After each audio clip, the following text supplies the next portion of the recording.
Hello and welcome to the Tennis Podcast, coming to you live tonight on the final day of the tennis season in the aftermath of Italy retaining the Davis Cup. We are all Cobolli guys now. He was Italy's hero again, coming from a set and a breakdown to beat Jaume Munar and seal the Italian victory. That was after Matteo Berrettini comfortably wrapped up his win over Pablo Carreño Busta in the first rubber, which was very much in keeping with the pattern of Italy's victories all week long in Bologna on their march to this third successive Davis Cup title. Matt Roberts, how was it to be there?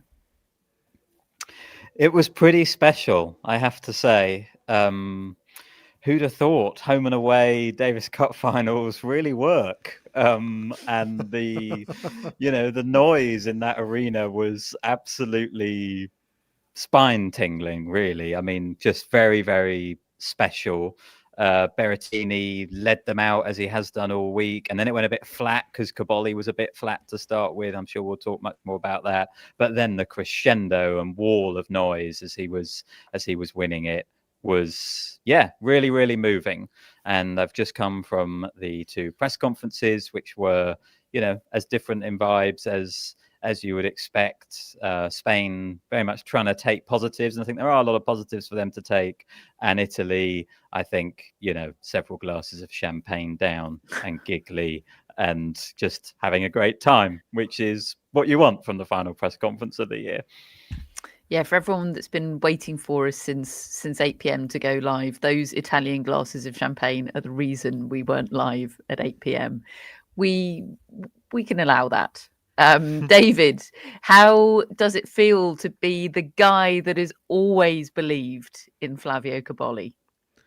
Yeah, and am I allowed to claim credit for the pre Davis Cup show when I said that Italy might well win it even without Sinner and Mazzetti? Or should we all remember actually that a day later when I studied it all, I said Czechia would win? Probably the latter. But actually, on Cobolli, I do feel like this is really an important moment for him. We can't read the future, but I do think this kid has something special. I've always thought that, apart from that moment where I think was he the guy who lost to Nadal in Barcelona that time, and Yeah. that was a moment that I did think, oh, I'm not sure. But then the same happened to Berrettini against Federer at Wimbledon. And look at the careers these guys have put together. I think it's okay to be a bit starstruck, to be a bit rabbit in headlights, and then gather yourself, regroup, and actually, in the case of Cobolli, I feel like build your career with one block at a time. He's got amazing athleticism. He's got a brilliant baseline game. He's so fast, and now he's starting to really learn how to just keep on winning. And I think that's really cool that he's doing what he's doing. It's funny, isn't it? Because a couple of Cobolli's matches today, and obviously in that semi-final against Belgium, like right down to the wire, that Zizou Berg's match could have gone the other way. Like, it feels like there are so many sliding doors with those two matches, and yet on paper the story of Italy's victory at this Davis Cup is pretty straightforward. They didn't lose a match. They didn't need to deploy their excellent doubles team. The singles players got the job done each and every time, and yet that's so far from the story. I was drawing a David Cobolli comparison in my mind as Cobolli, I'm up for that. As Cobolli came out cold, it reminded me of what you said, David, about your Freshers Week experience, which was you did the big night out, you went big, you ripped your shirt off in the street, maybe not, and then people were like, you got to come back and do this again. And I felt like Cobolli was experiencing that kind of vibe, the sort of 17-15 sized tiebreak hangover, like the emotions. There was nowhere to go after that. It was just so electric. And that's kind of what I asked Cobolli about in the press conference just now, that challenge that he had there. And because I remembered at the US Open, he won a final set tiebreak against Brooksby and he was high, and then he lost his next match. And that was closest comparison I could think of in my head. And he said that this was different because of the team, and he said, I couldn't let it be about me. I just had to keep thinking of the team. And I asked Matteo Berrettini what it was like watching Flavio Cobolli try and get it done, because we know all about their friendship. And he had a great line that he got called for doping testing after his singles. So he said, okay, I know I'm going to miss 20 minutes of Cobolli's match. That'll be fine. He said, I checked my phone and he lost the first set. It was an absolute disaster. And then I checked my phone again and I had a text from Lorenzo Sonego, and Sonego said, get out here, we need you.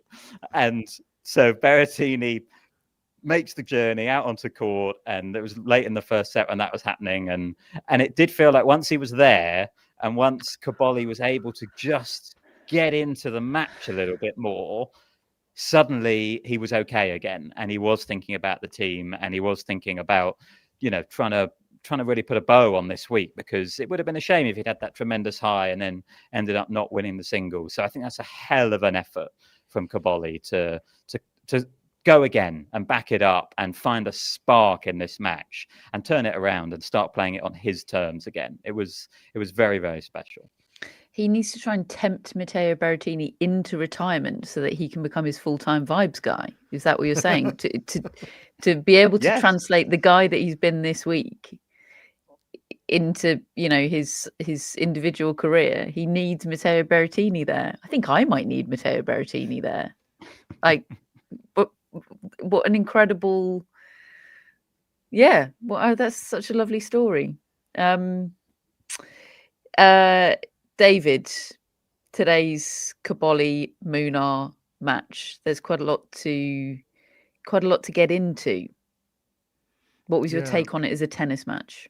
Fascinating, really, because Munar played out of his mind in that first set, didn't he? I was in a sort of Berrettini position. I wasn't doing a doping test, but I only went away for a few minutes just to sort of make the kids some lunch and watch the first 20 minutes of season 3, episode 1 of Traitors, with the kids over dinner, and the next thing I know, he's lost the first set 6-1 as Cobolli. But honestly, I know he came out cold, but that was a lot to do with Munar, from what I could see. And in fact, all the way through the second set, he'd won their previous meeting, Munar, and he's more unpredictable than the majority of the baseline players of his mold. In a way, you can easily put him down as just a baseliner, but actually, I think his patterns, his spin, they cause problems for players who are not just not used to where the ball's going to go next, really. And you see the serve volley pulled off on the first match point. Oh, that was the point of the tournament. Didn't know he could do that. Well, and he was doing it all in the. And he was doing it in the first set as well. I was like, is Munar about to serve volley Spain to the Davis Cup title? What is going on? Yeah. I wasn't sure if I can't claim to have watched every match of Jaume Munar's career. Maybe he's doing this all the time, but I didn't know that was stuff that Jaume Munar could do.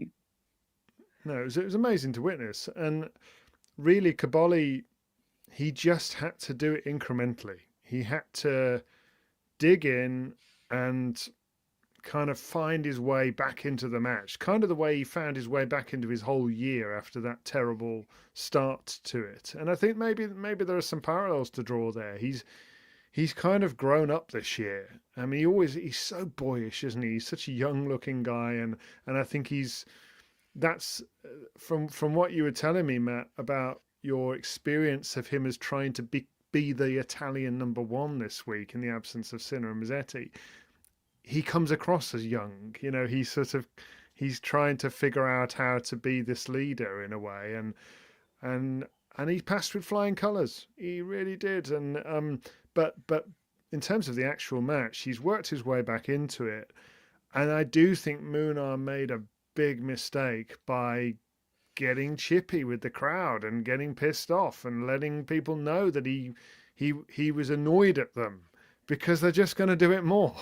And this is not the first time. This is a guy who did the same in front of the Parisian crowd against Artifice in one of the most memorable matches of the year, and he lost that one as well. So you know, I'm all for it for fun, but for his sake, I don't think it's working too well. Yeah, unless you're Novak Djokovic, it's a risky old game to play, that one, Yeah, isn't it? yeah, I Yeah, think so. and it wasn't totally clear to me. You know, I was up in the stands, pretty much at the back of the stadium where the press seats were here. It wasn't totally clear to me what he did that really annoyed the Italian crowds. It seemed to be something to do with a net cord that I think Cobolli struck a forehand and the net cord took it long, and I think Munar really celebrated it, and then there was a close line call and he seemed to really celebrate that, and they just got on his back. And you're right, that was a real turning point in the match because it changed the energy inside the stadium as much as anything. I actually thought Munar quite quickly refocused and then didn't get back into it with the crowd kind of as the match went on. But he did get passive again. You know, Catherine, this was something you mentioned about what happened to him in that Feast match. I thought it happened to him again today. And look, it's easier said than done, right?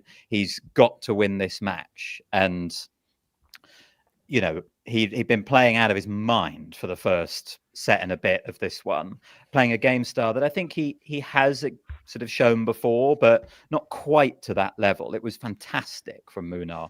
And I think maybe some of your natural tendencies are going to creep in under stress in that environment. And he just got a little bit passive. And I think that really allowed Cobolli to start unleashing. And, you know, when you see stills of tennis players, they're so often off the ground when they're hitting a ground stroke. And actually that can be quite hard to tell that that's happening when you're watching it live. With Cobolli, it's extremely obvious. You kind of notice it, the way he throws himself into these shots.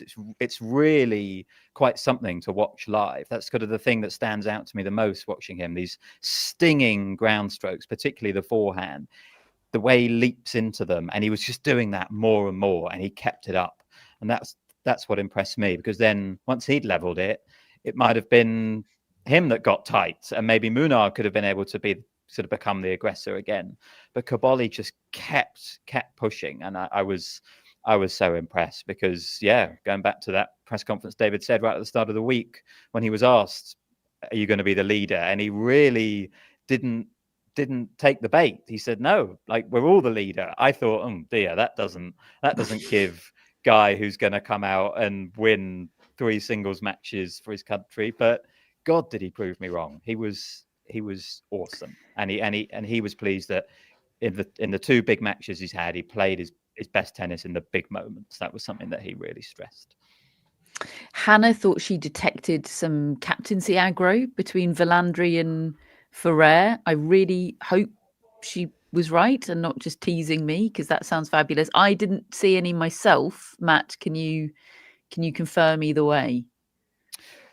I mean, the Spanish team played down all aggro. You know, I asked about the crowds, and Munar said he thought the crowd was great. He thought it was absolutely fine. He loved it. And I asked Ferrer what his advice was to Munar, you know, in that moment. You know, did you try and tell him to settle down? And actually Ferrer said he thought the crowd was gentlemanly, was the word he used. And he didn't see any issue with it at all. And maybe that was making an extra effort not to, you know, sound like sort of sour grapes in defeat. I don't know. But to be honest, they didn't. Did you think they were gentlemanly? It wouldn't have been the word I would have used. You've seen a few Davis Cup crowds over the last few Who years. wants Yeah, a but Davis Cup crowd to be gentlemanly? I never thought it crossed the line. That's what I'm getting at, I suppose, really, is, you know, have you seen one that's crossed the line that you can think of? Ooh, I mean, you've been at a few too, Catherine. Surely, yeah. Probably. I mean, I haven't been to that many of the, you know, of the home and away ties, right? And it's tended to be, the crowds I've tended to experience have been very pro their own team. And that's what this one was, but just with a little bit of booing. But I didn't feel like it was crossing the line, to be honest. I thought it was great, really. Was Ferrer annoyed with Munar? Well, that's what I was trying to get at. That's what I was trying to ask him about, you know, do you think he shouldn't have done that at all and not engaged? Was this in the press conference with Munar sat there? Yeah. Yeah. Right. He just wasn't prepared No. He just wasn't prepared to go there at all.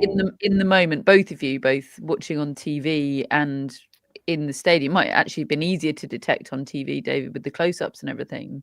Did you think there was irritation from Ferrer towards Munar for some of his choices?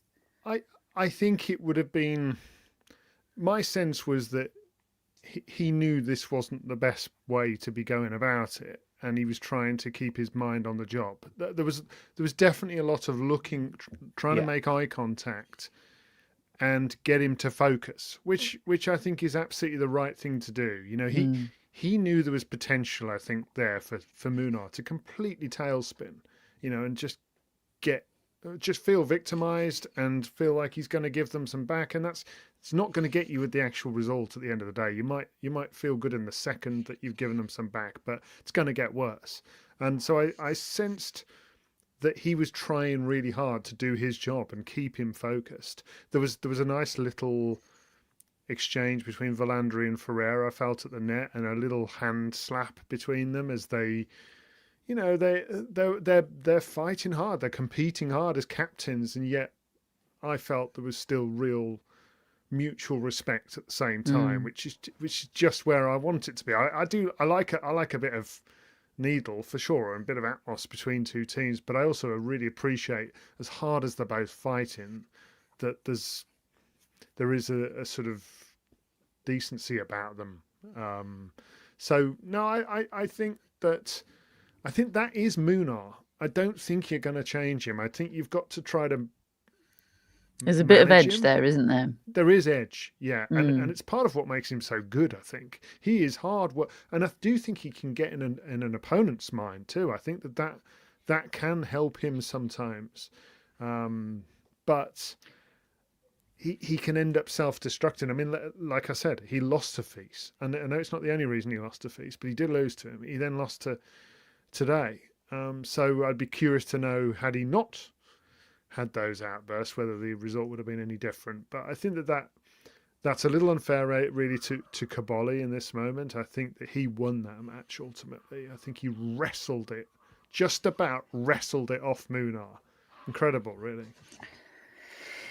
I feel like we should give Matteo Berrettini some more flowers. I know that, you know, his match wasn't the exciting one to talk about. In fact, none of his matches really were this week. Straight sets and not a lot of jeopardy against Pablo Carreño Busta, but that's probably why he deserves for us to talk about him a little bit more. Tell me other things he said in the press conference, Matt, that'll probably make me cry. I feel like Matteo Berrettini's just that kind of guy, isn't he?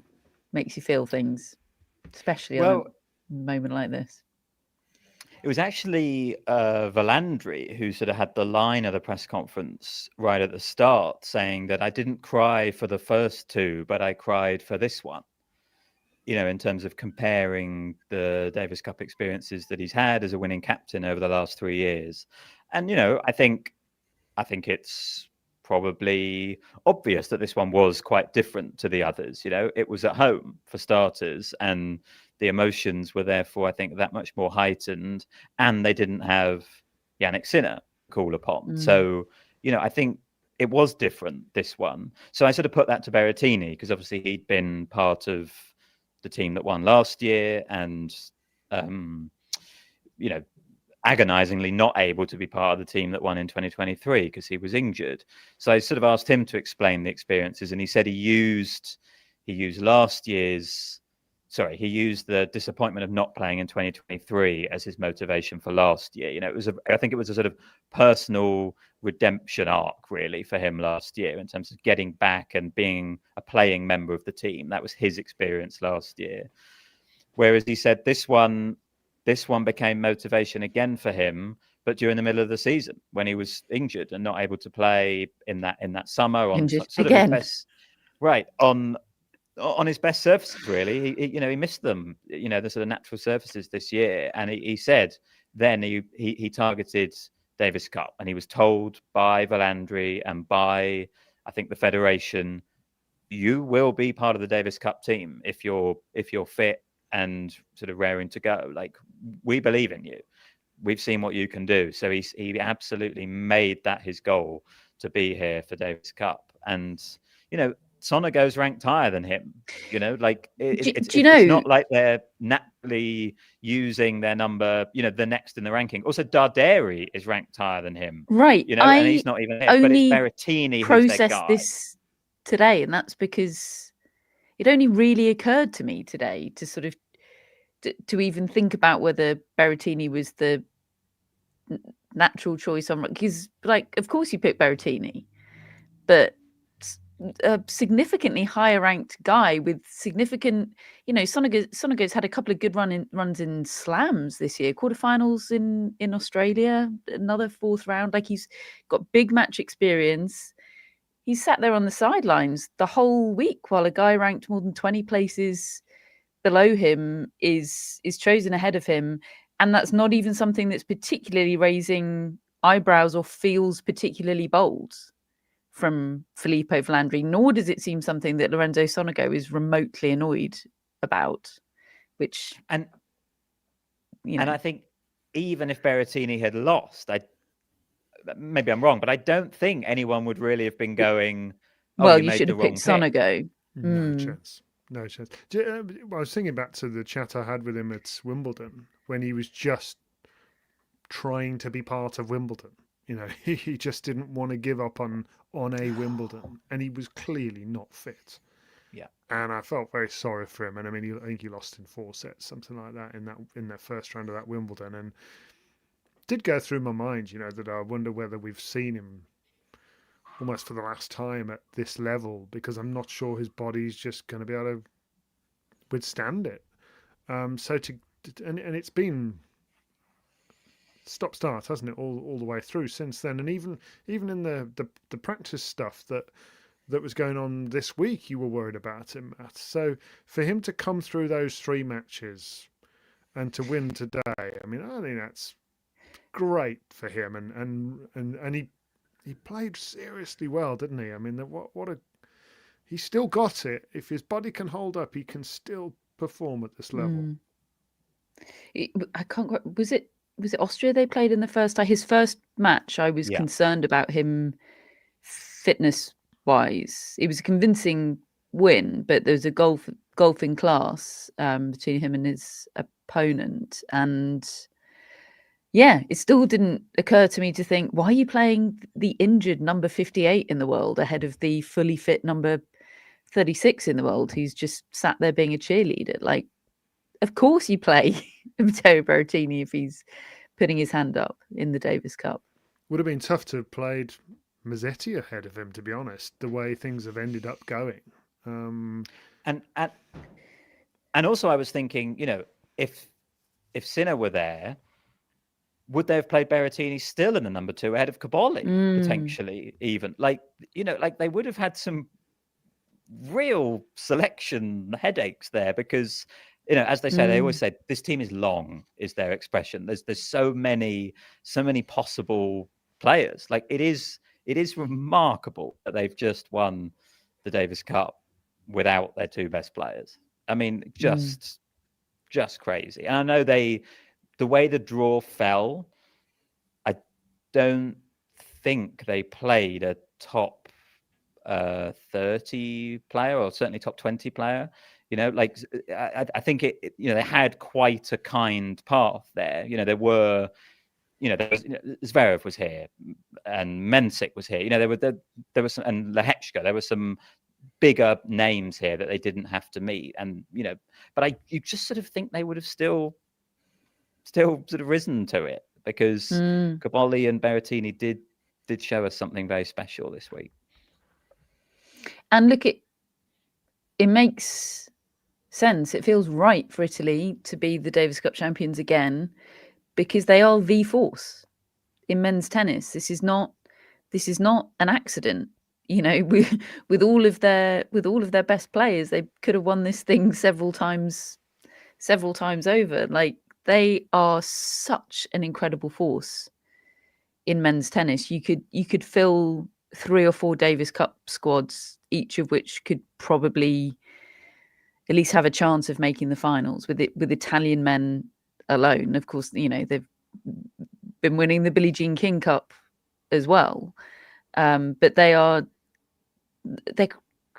is it too much to say they're creating a dynasty? Surely not. I mean, 3 for 3. And look, there's a great line that they're the first non-Grand Slam nation to win the Billie Jean King Cup and the Davis Cup in the same season on multiple occasions. It's quite a sort of wordy stat, but they've done it in back-to-back years now, winning the Billie Jean King Cup and the Davis Cup. And the other nations to have done that are the US and Australia. And Australia did it in the sort of 60s and 70s. And, you know, when tennis just looked so different, you know, like there wasn't the depth that there is now in terms of the other nations. And the US last did it in 1990. And okay, I think they have been helped by the change of format of these competitions. I think it is easier now to win multiple Davis Cups in a row. You have, you know, it's just less of an undertaking. But we shouldn't take away what that says about the remarkable depth that they have, you know, particularly on the men's side, as you said, so many players. And on the women's side as well, they've got real commitment out of Jasmine Paolini, obviously, and her improvement has allowed them to become Billie Jean King Cup champions. But she's been well backed up, whether it be by Cocciaretto or Bronzetti, kind of in different years, and Irani in the doubles. Like, that's it. They've got doubles players as well. You know, so many teams maybe have a good doubles pair and nothing else, or they might have a good number one and nothing else, or they might have sort of strength and depth, but no one really special. So their number one position isn't great. They've got it all. They've got one of the best players in the world. They've got doubles teams. They've got the depth. Like, they have absolutely everything. And now they have the Davis Cup finals at home as well. And it, you know, that word you mentioned, dynasty, it really does feel like it's going to take a hell of an effort, no matter what Italian team they come with to these Davis Cup finals, for someone to beat them, because they're going to come with a strong team because they don't have a weak team. So yeah, I mean, they could come and win it next year, Matt, with a player that we haven't currently heard of. Like, every Grand Slam, new Italians emerge. I've actually just looked up the World Junior rankings to see if the pipeline, if the production line is continuing. They've got the world number 5 boys player, Jacopo Vassami. So I look out for that name. Jacopo Berrettini then.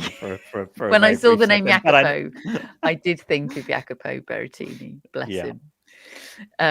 Speaking of family members, Cobolli's dad being on the Italian coaching team and being there courtside. Matt, we had watching on the broadcast, we had constant cutaways to Flavio Cobolli's dad, and that was tugging at my heartstrings. He was in the unenviable position of having to be professional because he's there in a professional capacity and presumably being employed to be professional, but it's also his son playing the biggest match of his life. And Italians, obviously, you know, they wear all their emotions. So I was feeling it through the TV screen. And I think his mum was here as well. She was certainly here the other day during. Yes, he said he said basically break. Everybody he knew was here. Right. Yeah. His brother.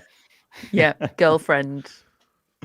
Yeah, there's a footballer who plays for Roma, I think, Eduardo Bove, I want to say, who had, you know, because Cobolli was a very good footballer growing up, you know, and I think is quite integrated in that world as well. In terms, I think you know, he's quite close to a lot of the Italian footballers, especially the Rome players, because he's a big fan. And yeah, I think one of their stars was here, and you know, they're very close. So yeah, like he's very popular Flavio Cobolli. You could tell, like, everyone is just drawn to him. So it's a special quality he's got. I know this is a silly hypothetical. In fact, it's hypothetical on two separate levels. So bear with me. If Yannick Sinner had played, would he have played singles and doubles? Would Bolelli and Vavasori have been divided in order to maximize the Yannick Sinner? I mean, it's a huge hypothetical because they won in singles without Yannick Sinner. They were definitely winning in singles if he was here. Right, I know. I mean, but I want to know, like, I suppose there's no need for Villandri ever to disclose any of this, but it's like Alcaraz Alcaraz, I think, would have played the Spanish doubles, even though that wouldn't have been the right decision. I don't think. But I also understand it being irresistible to play one of the world's two best players. You know, get them out on the court as much as you possibly can. And that's what Italy have done in the last couple of years. You know, it was 2023. Sinner played with Sonego, and in 2024 he played with Berrettini. And he was more successful than he's got a better record than Alcaraz has in doubles. Yeah, and I mean, there was that day, wasn't there, where he beat Djokovic in singles and doubles. You know, it was an incredible day, and that was really when Djokovic. It was really when Djokovic was still the guy. You know, like he just won the ATP finals, beating Sinner, and then Sinner saved the match points, and then came out and took him out in the doubles as well. So, I think they probably would have gone with Sinner again, because how can you leave him out when he has at least shown that he can win matches in doubles? Today's a day I would have liked to have seen Alcaraz involved. I mean, most of it, I've just actually loved the whole story. Without them, it's been great. But today, you know, as good as it was, imagine if you'd have shoved Alcaraz in there to see if he can just turn the tide altogether. Can we like play it again and just have the alternative reality? Well, presumably Alcaraz he'd have been heavy favourite to beat Cobolli. That's what the match would have been. And then you're in the doubles. Then you get Munar against Berrettini. I was going to say Munar could have beaten Berrettini. Oh yes, of course, it changes the. Do you want to do the sliding doors of an Alejandro Davidovich Fokina in the team scenario? Well, I think we have to come back to that, right? Yes. You know, go ahead. That kind of remains the one big question, really, I think, around Spain. Because, look, Alcaraz was injured. Alcaraz couldn't play. He wanted to play. He tried. He came, but he was injured. And so he couldn't play. So sort of, actually, I think the sort of maybe more interesting question is Alejandro Davidovich Fokina, because he was the one who was not picked. And if you put Alejandro Davidovich Fokina in, then you get him and Munar playing in the singles, and Munar as your number two. That does make Spain stronger. Look, I know Carreño Busta got a win in that semi-final, but you know, the level Munar showed this week, he would have been a very, very strong number two for them. And who knows, Alejandro Davidovich Fokina could have been an even stronger number one. I think his top level is probably higher than Munar's. So I think for Spain, they're obviously very much hoping Carlos Alcaraz will continue to commit and just be fit next time. But I would like to see the reintegration of Alejandro Davidovich Fokina, because he would be a very fun element to add into that squad. I do think there's a lot of friction there between Ferrer and him, and I don't think Ferrer is going to go out of his way to pick him, especially now these guys have got them to the final. It's almost a vindication, right? I know not fully, because you could say with Alejandro Davidovich Fokina, they might have been able to win it. You could see it that way. But I think the way Ferrer will see it is, well, just bring in Alcaraz and these are my guys.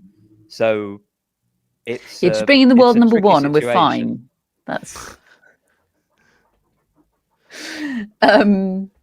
yeah. Just on one element of this, I don't want to be a don't want to be a downer, but I feel it's important to mention the extra rest day that Italy got over Spain going into this final. And that's inevitable due to the structure of this tournament. We ended up talking about it because it's the same cadence as the Billie Jean King Cup finals, and we ended up talking about it during our shows on that competition as well. It is an advantage, and we don't have the other side of the coin to know how much of an advantage, flip them around, and Spain have the extra day of rest. But I do know that Flavio Cobolli playing that 17-15 deciding set tiebreak the day before having to come back and play the final, he'd have been in even more of a state than he was for the first set and a half against Jaume Munar today. Like, it's a factor that you don't really want to be. You don't want it to be a factor, really, in terms of the integrity of the competition. Yeah, and it does keep cropping up. As you said, we do keep having this conversation. It does feel like an element that's there. Also, Spain played Thursday, Saturday, Sunday. They had all of their tennis right at the back end, and their first two ties went the distance, whereas Italy was spaced out. They started a day before. They then had a day off before the final. Like, I think it's a factor. I do. No one mentioned it. Ferrer didn't bring it up, or Munar didn't bring it up. But yeah, it is a factor, and a tough one to solve in terms of the current format. Yeah. And then you've got the fact that it's a home tie for Italy. That is a significant advantage. They don't have to qualify for the home nation doesn't have to qualify for the Davis Cup finals. They get a direct pass. And it's going to be held in Italy for the next 2 years, which on one hand you think, brilliant. Like, correct me if I'm wrong, Matt, Bologna seem to have been really great hosts for this event. But again, it just poses potential integrity issues. Yeah, look, I think it has been a good event. I think the first one in Bologna has been a lot better than the first one in Malaga, for example. Okay. I think Malaga sort of took time to grow, but I think the last one in Malaga was better than this in terms of the event feel and the infrastructure. Like the fan zone here wasn't great, and in Malaga, at least, like with the good weather as well, they've got a nice outdoor fan zone. I think the vibes were just a bit better here as well. It's a temporary stadium, and it does feel temporary. And I know that is something that used to happen in the old Davis Cup as well. You'd have to suddenly throw a stadium together to sort of host something, but I don't know. I think given the long-term planning, you sort of hope that it's all great when you get there. And, such a long walk from the press area to the courts. Like, and I know that sounds like a really minor detail, but it does impact your ability to do your job. Like, things a long like that. walk with a really uncomfortable seat at the end of it, Matt. You are describing my nightmare. I'm not minimizing the problem you describe at all.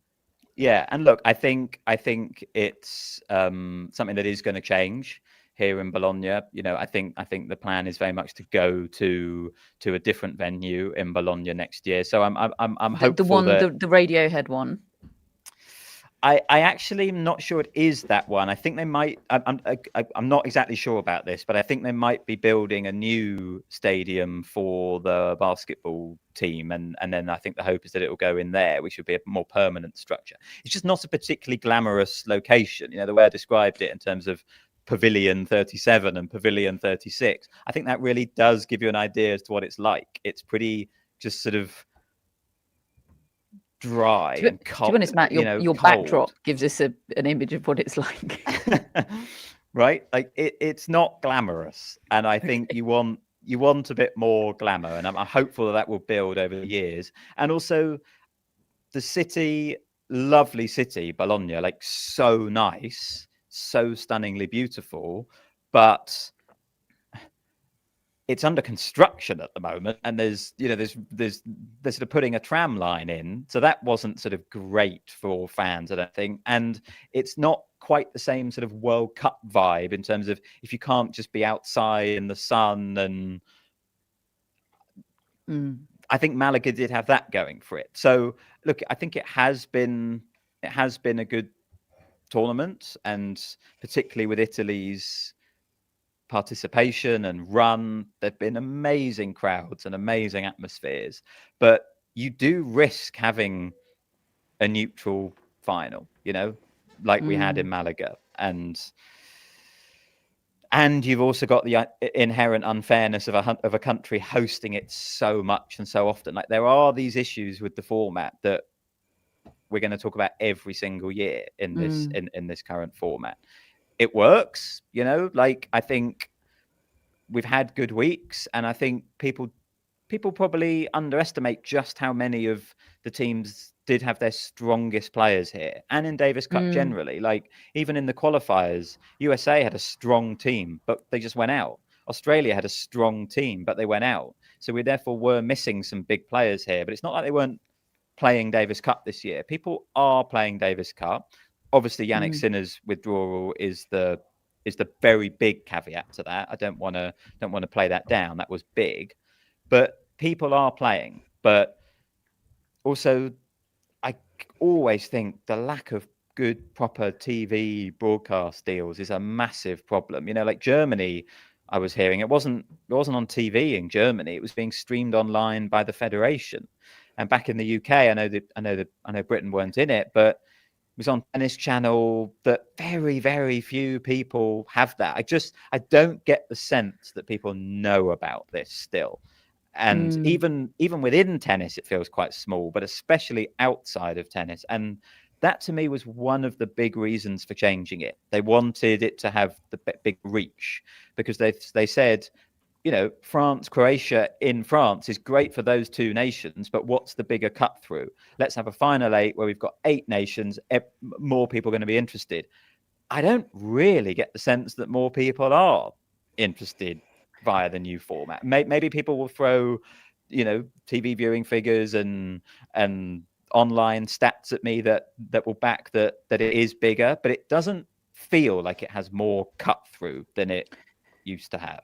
I mean, anecdotally, we've had a lot of people messaging us on Instagram saying, I didn't know how to watch this thing in the UK. I don't even know who the rights holders are, and I'm not privy to why Sky Sports don't have the rights. But they're showing the Ultimate Tennis Showdown in a few weeks. Why don't Sky Sports pick up the Davis Cup finals and put out the feed? It's a good world feed, just put it out. You don't used to do any production around it. Seems like a pretty cheap way to have some more live tennis to broadcast. Maybe they want to and they can't because there's an existing deal with Tennis Channel International. I don't know, but it seems a shame to me that it's not. I think this is a very UK centric point, but I think just it being on the de facto home of tennis in the UK would elevate its status. It would pick up some casual fans that like tennis and check out what's on, Sky Sports Tennis, or are browsing through the channels and see, Davis Cup final, check that out. Yeah, especially if you've got a sense of what the occasion sounded like, felt like, and you could be part of if you're doing that channel surfing, and seeing a clip here and there or whatever. It's just lost. It loses out so much. I mean, when you watch the coverage, when you actually watched the match today, it feels like the biggest thing. It feels like such a big deal. And then, if you go and talk to people that aren't really making their mind up to find it and watch it, people just don't even know it's on. They don't know it's existing, and that's a shame. Presumably that's different in Italy, Matt. Like, would everybody in Italy have known about this and been watching it and I think been all so. about it? As David said, when you watch it, it feels huge. It felt huge. It felt big today. It felt, there was hype the crowd were in and up for it, and there was pre-match ceremony, and people were here early, and they'd lined up to be able to sort of really clap the players onto court as they made their very long walk. I'm going to keep stressing it, from the player area to the arena. Like, they were lined up. There was enthusiasm, there was buzz, there was love for it, because people do love this competition. There is a magic to this competition. And, I had a great time. I loved it. But I'm trying to just look at the bigger picture, I suppose, as well. Did you see them breaking the cup, breaking the trophy on the stand? I heard about it, but I didn't see it. It was great. The bottom came off. And I think it was Berrettini that fixed it, like the dad of the group. It was all completely adorable, as you'd expect. David, Flavio Cobolli. What is he going to do next year in singles? How much of what we've seen this week is he going to bring to the ATP Tour next year? He is currently ranked at 22 in the world. Yeah, I think. Where's he going to be this time next year? I think we're going to see him in semis, maybe final of a Masters 1000 next year. I think that we're going to see him pushing top 10. Maybe not making it, but being in that 10 to 15 area. I think he's got more room for growth yet. And the thing is, I think he can play on anything. And he just needs, and he's going to start the year with no points to defend at all for like 3 or 4 months. he could have a really good Australia. There's no reason why not. I think a lot of it with him will be about, I mean, to some degree, he does need to get good draws. I think there are some people that would cause him real trouble and could knock him off the court. But if he can avoid them, and if he can really believe in himself, I think he could have a very good Australia. I think he could be an Australian Open quarter finalist, for instance. That wouldn't be beyond him to me. He's already been to a good. These are not the outlandish predictions that I go to David Law for. David, he's already made a Grand Slam quarter final. I think he could be top 10 next year. I think he could have a Musetti-like year next year. It does feel like the sort of lower end of the top 10, you could easily say, Cobolli could have a similar level to Shelton or Musetti. But I think there's a few other players as well that you could.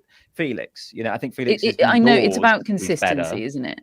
But he seems pretty physically robust. Cobolli, okay, he's not had a season of playing the number of matches that you have to play if you're a top 10 player, but so far he seems pretty physically robust. He's going to the gym now. That seems like a revelation for him. He is Ulk. And he's got Berrettini as his hype man. I'm going big on Cobolli next year. I think he's going to be in El Race to get to Turin next year. He might be. I think he might just miss out. But I think come the end of the season, he's going to find himself maybe in a Lorenzo Musetti-esque nightmare, and I wish that for him. Matt, what do you think? Similar, really. I think we're on the same page. I remember during Wimbledon, where he had that quarterfinal run. I remember there was a lot of talk about just how great his returns are, and again, that's something I noticed. Like, he's able to, I think, pick up the ball very quickly and latch on to returns, and he's really improved his serve. He gets quite a lot out of his serve, considering he's not a big guy. Again, he really throws himself into it. He's got a nice kick serve as well. Like, his motion's like Federer's, isn't it? And definitely been modelled on Roger Federer's. And I think the reason I mentioned serve and return, which maybe sounds a bit boring, is because I think he needs to do that sort of stuff well. I think the thing with Cobolli is you're drawn to the excitement and the potential of it all, and the shot making ability and the athleticism, and this is all great. He needs to keep that, but I think in order to make the next step, get into the top 10, reach a Grand Slam semi-final, break new ground, it's very important to do things like serve well. Like think of Mazzetti, remodeled his serve at the start of the year, and it's really helped him. Okay, he had a bit of a doubt with it midway through the season, but something like that can be so fundamental to actually like making you a better player. But I think he is along the right path there, Cobolli. I like the way he's trending with those things. So yeah, why not? We should absolutely be high on Flavio Cobolli after this week, because he was so great. So I'm going to say he touches the top 10 next year. There we Great. go. I'm with you. I'm the sober guy. Matt, in the on-court interviews on the World Feed that we were watching, and it was Arvin Palmer doing the on-court interviews, and he got invited to the after party by, I think it was Valandri, who's interviewing at the time. He said, Arvin did. Yes, Valandri said, I don't know where we're going to party, but we will be partying. I'll let you know. So maybe you're in there. If they're dishing out those invitations willy-nilly, maybe Arv isn't willy-nilly. Maybe they're great mates. I don't know. Well, look, my flight's not till 6 p.m. tomorrow, so Ooh. Can go big. Okay. How many sort of places are there to party in Bologna on a Sunday night, do you think? Maybe it's not that hard to narrow it down. Yeah. Okay.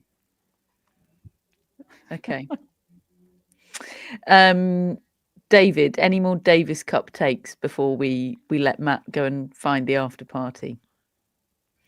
No, I would just encourage anybody listening to go and have a read of Charlie Eccleshare's piece in The Athletic about the Davis Cup that he's been working on all week, and he put that out over this weekend, which includes an interview with Ross Hutchins, who's the new chief executive of the ITF, which is responsible for the Davis Cup, and it really tries to get to the heart of what Davis Cup could do to become the event it so clearly wants to be. And you get the feeling that the players want it to be, but they are struggling to kind of prioritize. And we've been having this conversation for so long. Charlie's interview with him, it makes you feel like Ross at least is going to try to open every door and talk to every player and see what the will is, if there is a common will. The problem is you speak to 20 people, you can often get several different versions of what should be happening. I mean, I said to you guys not that long ago, in my sort of idealistic world, you would just stop singles play in September. You'd have the US Open, you'd have the Tour Finals at the end of September, and you'd call October your Davis Cup and Billie Jean King Cup month, and then you'd stop and everybody'd have 2 months off. But Charlie put that in his piece, and he said, yeah, but that'll never happen. Basically, the bottom line is, and I know it won't, and that's the problem. But have a read of it, because you hear from Sinner and Alcaraz, and you hear from Ross and other people within the tennis world. Everybody loves the event. Nobody wants to see it die. Everybody wants to see it thrive. But who's actually going to give up stuff in order to make it happen? And should it be going every 2 years is one of the big elements of it. We had Jack Draper on this show a couple of weeks ago saying, make tennis more scarce, make people miss it, and maybe if it was every 2 years, maybe there'd be that sort of missing it and desire to see it next time more. I don't know. I mean, but how would the ITF ever do that? Because they make such money out of it, and the federations make such money out of it. There's just so much there that you'd have to unpack. But I don't think the sport should stop trying. I don't think There should just be an acceptance of this. That there needs to be a Ross Hutchins or somebody coming in and saying, no, this needs to be the ultimate. And that's how Ross talks about it. And okay, well, let's make it that then, shall we? Yeah, I would agree with everything David's said there. I was trying to think about, a potential solution while I was watching this, and I was thinking, this is amazing, but this is a home and away Davis Cup final here by luck, by chance. Okay, not total luck, because obviously Italy have got such a good team, but it could have been very different today. It could have been different. There was not a guarantee that we got that atmosphere today here. And I know the ITF are very committed to the final 8 as a concept, but I was thinking of the current structure of Davis Cup that we have, with the 3 weeks of the year after the Australian Open, which is now home and away, after the US Open, which is home and away again, and at the end of the season, which is now the final 8. It did strike me that, is it the wrong way round? Should the opening stages be a sort of group element, and you whittle the teams down in neutral locations, and then you have your big matches home and away at the end of the competition?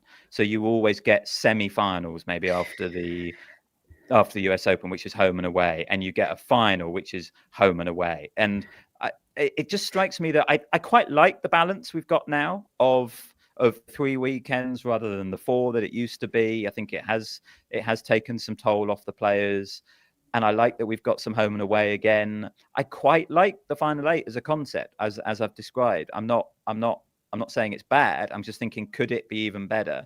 And I just think maybe if you were to flip it, you would get that incredible atmospheres for the end matches guaranteed. That's quite similar to David's proposal of having a big, we can discuss sort of the details of what it might look like, but a big competition earlier on. Let's say that could be a final 8 type thing with lots of nations in one location. The winner of that to take on the defending champions in a home and away final. Yeah.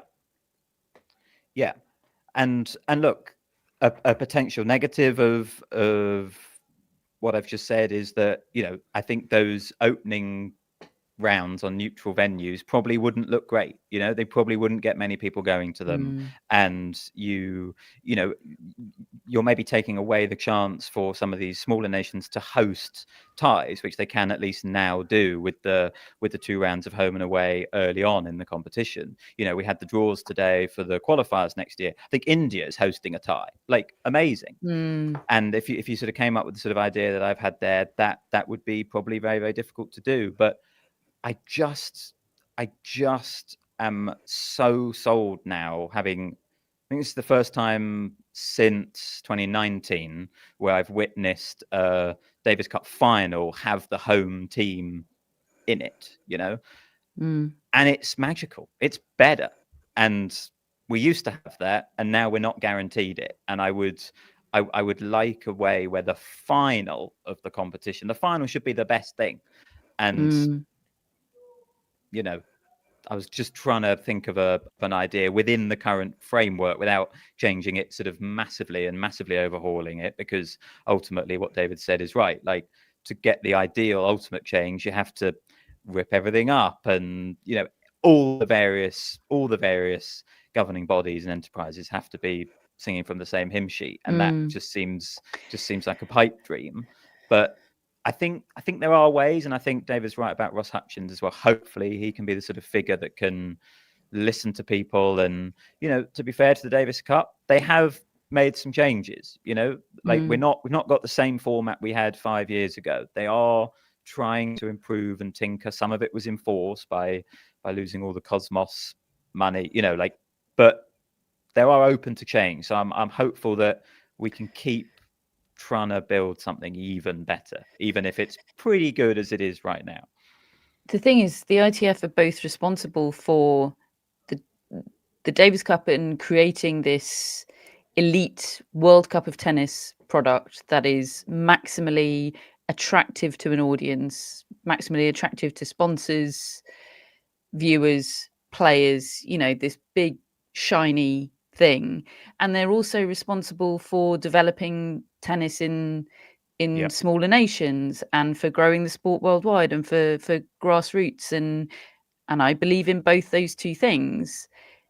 But those agendas are quite often in opposition, and with the Davis Cup you're trying to unite those two agendas, and actually they're not as aligned as the competition kind of is trying to make them in its current structure. Doing the grassroots thing and having ties in India, which is a brilliant thing. I'm not advocating against that, but it kind of is at odds with making the thing as shiny as it possibly can be.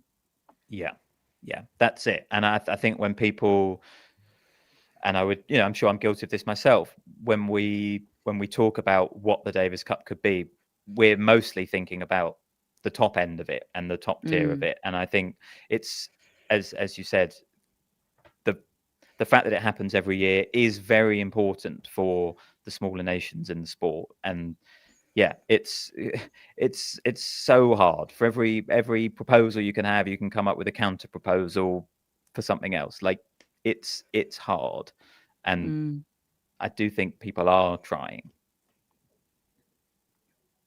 Yeah, absolutely. Well, it's been a good week. It has. I've really enjoyed it, and I'm not going to get to go to the after party, and I'll still have considered it a good week. So who knows how many marks out of 10 Matt Roberts is going to end up giving his week in Bologna. Me and Arvin Will Palmer. We get to hear him sing again? Maybe Matt will start the Argentine Arvin song Palmer, again. Flavio Cobolli and a broken Davis Cup. Call it a night out. Yes. Bring your singing to the party, Matt. We have mascots for this episode. They are Holly and Margot, owned by Randy Whitmire.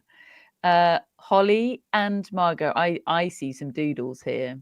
Yeah, they are golden doodles. Holly is a 3-year-old and Margot is a 1-year-old.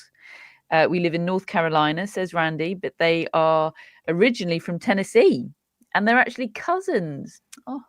Holly loves chasing frisbee more than anything. Margot loves chasing her balls too, but can be distracted more easily by a juicy stick to chew. They sometimes accompany me to the tennis court, says Randy, and are well behaved there. In general, Margot is the loud one who wants everyone to know she's the top dog. They both are very loving and loyal, and we don't know what we'd do without them. Randy, that's all beautiful, but you haven't told me which one's which. Which one looks like a Holly and which one looks like a Margot? We have a pale blonde one on the left, and we have a more gingery Billie Jean type coloured one on the right. What do we think? I think maybe Margot on the right. I was going to say the same, Matt. Randy, get in touch. Let us know. Lovely dogs, both of them, whichever one is which. We have our mascots, of course, Phoebe, Maisie, and Roger. Hello to you. We have our top folks and executive producers, Greg, Chris, and Jeff. Matt, do we have shout outs? We do. We have Fiona McGregor from Edinburgh. I was going to say that's a Scottish name if ever I heard one. Hello, Fiona. Hi, Fiona. Fiona's been listening to the pod since 2016. Oof. Good effort. Wow. Yeah. The year Andy Murray became world number one. Andy Murray world number one days. That is a long time ago. 9 years. I think of 2016 as the year that David discovered how weird I was about the Olympics. Do you remember that? Yes, I do. You were like, anything. I remember your face going like, God, I knew you were into it, but wow. I mean, I thought I was into it, and then I realised I couldn't get a hold of you, unless it was to do with the Olympics.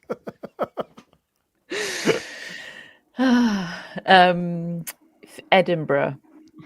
I always tell the story about the Champions Tour event with the roof that didn't fit, don't I? Has Fiona referenced that in her blurb? No, but it just made me chuckle. I went to as did David, go to I think you were there, David, the Glasgow GB Australia Davis Cup tie, the semi-final.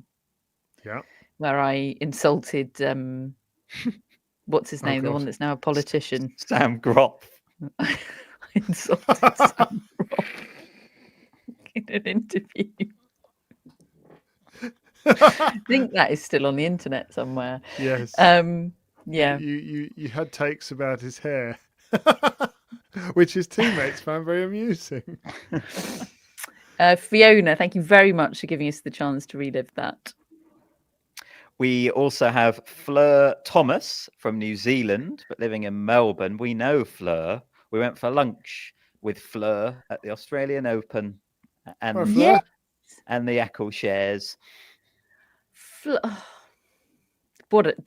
was one of the all-time Grand Slam days. I can't believe that was really real. was. That was so nice. I was like, what is my life on that day? Yeah. Incredibly lovely and erudite company of which Fleur formed a significant part. So thank you, Fleur. I'm struggling for other tennis Fleurs though, I've got to be honest. It's a lovely name, Fleur. Yeah. But yeah, potentially unique in the tennis world. Thank you, Fleur. Maybe we'll see you again in Melbourne this time. That'd be nice. And finally, we have a shout out from someone who didn't leave their name. However, Vicky has done some quite extraordinary detective work and figured out from all the various information that it is for Barclay Hughes. Oh, Barclay? Maybe Barclay didn't want their identity disclosed. Maybe Barclay's a spy. Why would you want to shout out if you don't want your identity disclosed, though? Well, part of the reason Vicky managed to figure it out is that we've given Barclay a shout out before, and Barclay said you got the pronunciation right.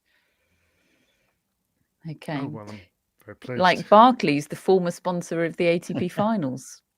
Like Ian Barclay, the coach of Pat Cash when he won Wimbledon in 1987.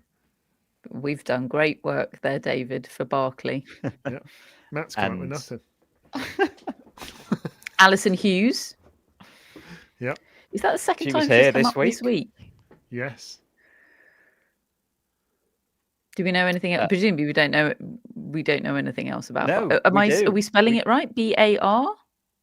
Yes, absolutely. Yes, okay. And Barclay says, my only Grand Slam has been the night session of a US Open in the early 2000s that featured a young Leighton Hewitt and Lindsay Davenport. Wow. Barclay. Yeah. God, Leighton Hewitt played a professional tennis match this week. Did you see that? He played Challenger doubles with Cruz. Yeah, and they won presumably 11-1 or something. But then presumably they played more. I didn't hear the end of that tournament story for them. Yeah. Well, I was about to close the show by saying that's it for live tennis for 2025, but apparently Leighton and Cruz Hewitt are still going. So we shall carry on and bring you news of whatever it is they're up to. That is it for live tennis for 2025, but that isn't it from us. We still have plenty more podcasts coming your way for the remainder of the season. In fact, our podcast coming to you next Monday is a very exciting one indeed. I shall say no more, but refresh your feeds, folks. We've got a fun week ahead at Tennis Podcast Towers. And subscribe to our newsletter. Check us out on Instagram if you want to make sure you across everything that we've got coming your way between now and the end of the season. There might not be live tennis, but there's always nonsense going on to talk about. Always nonsense in the tennis world. And of course, we've got end of year shows. We've got Barge Awards. We've got quizzes. It's not too late if you want to become a friend of the Tennis Podcast and make sure you get access to all of the bonus content that we have coming up between now and the end of the year. We still have one more Tennis Relived edition to go that we're going to be recording very soon indeed. David did a big interview for that this week. Fun times here at the Tennis Podcast. Thank you all for listening to this show, for joining us live. If you did, it was a very lively, fun chat tonight. Thank you, as always, to Hannah for shepherding that. Thank you, Matt Roberts, for your incredible efforts in Bologna this week. He even switched off a fridge for today's show to ensure perfect audio conditions. You've taught him well, David. Yeah. Very proud. Don't worry, I will be switching it back on. Everything Matt, just defrosted. Go and find that after party. You have earned it, and please send content so I can post it on our Instagram. And do follow us on Instagram, folks. I'll pop a link in the show notes. There'll be a link to become a friend in the show notes, to sign up to the newsletter, all of that, if you haven't already. Thank you ever so much for listening. We are part of the Athletic Podcast Network. Hannah has just posted in the chat to say the Barge Awards nominations close tonight. Get yourself on the barge if you're a friend of the Tennis Podcast, and vote in the Barge Awards. Thank you for listening. We'll speak to you soon.